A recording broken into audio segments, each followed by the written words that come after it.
मुंबईच्या माजी उपमहापौर आणि वॉर्ड क्रमांक 98च्या विद्यमान नगरसेविका अलका केरकर यांचं अल्पशा आधारानं निधन। आशिष शेलारांनी ट्विट करत श्रद्धांजली वाहिली आहे।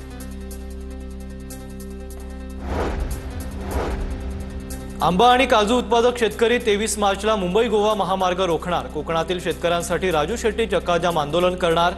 मागण्या पूर्ण होईपर्यंत उपोषण सुरूच ठेवण्याचा इशारा। महाराष्ट्रात वातावरण खराब होऊ नये म्हणून मुख्यमंत्र्यांनी रुपाली चाकणकरांचा राजीनामा मागितलाय। रामदास आठवलेंची प्रतिक्रिया।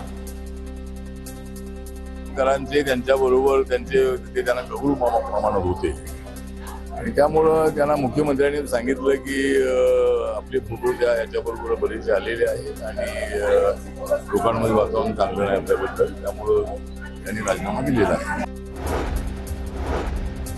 परिस्थितीची जाण आणि आवश्यकता बघून राज्य सरकारने शेतकरी कर्जमाफीचा निर्णय घेतला। पालकमंत्री पंकज भोयर यांची वर्ध्यात प्रतिक्रिया। विशेष करून त्या गोष्टीची आवश्यकता आहे, परंतु परिस्थितीची जाण घेऊन आणि आवश्यकता बघून त्या ठिकाणी शेतकऱ्यांना कर्जमाफीचा निर्णय राज्य सरकारने घेतला आणि 2 लाख रुपयापर्यंतची सरसकट कर्जमाफी राज्य सरकार त्या ठिकाणी करते। भाजपच्या प्रभाग क्रमांक 5 मधील माजी नगरसेविका प्रीती पाटील यांचा शिंदेच्या शिवसेनेत प्रवेश। कार्यकर्त्यांसह परिवहन मंत्री प्रताप सरनाईक यांच्या उपस्थितीत पक्षप्रवेश पार।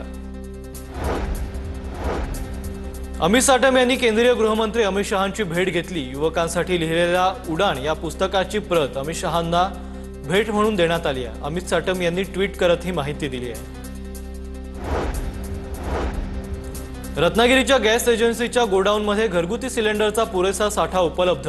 घरगुती गॅस सिलेंडरचा तुटवडा नाही। गोडाऊनमध्ये जवळपास 600च्या वर सिलेंडर। TV9च्या माध्यमातून गॅस सिलेंडरच्या गोडाऊनमधून रियालिटी चेक। कोल्हापुरात जिल्हास्तरीय धान्य महोत्सवाचं आयोजन। शिवारातील धान्य थेट ग्राहकांपर्यंत पोहोचवण्याचा उद्देश। शुद्ध आणि GI मानांकन प्राप्त शेतमाल खरेदी करण्याची ग्राहकांना संधी। सांगलीच्या कडेगावमधील भिकवडी खुर्द गावच्या प्रसिद्ध श्री सोनार सिद्धनाथाच्या यात्रेला सुरुवात। यात्रेत सांगलीकरांची मोठ्या संख्येने उपस्थिती।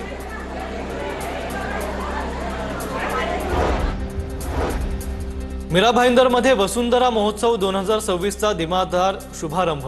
महापौरांनी एक झाड एक जबाबदारी आणि आयुक्तांनी घरोघरी नर्सरी हा संकल्प राबवून नागरिकांना मोठ्या संख्येने सहभागी होण्याचं आवाहन केलंय।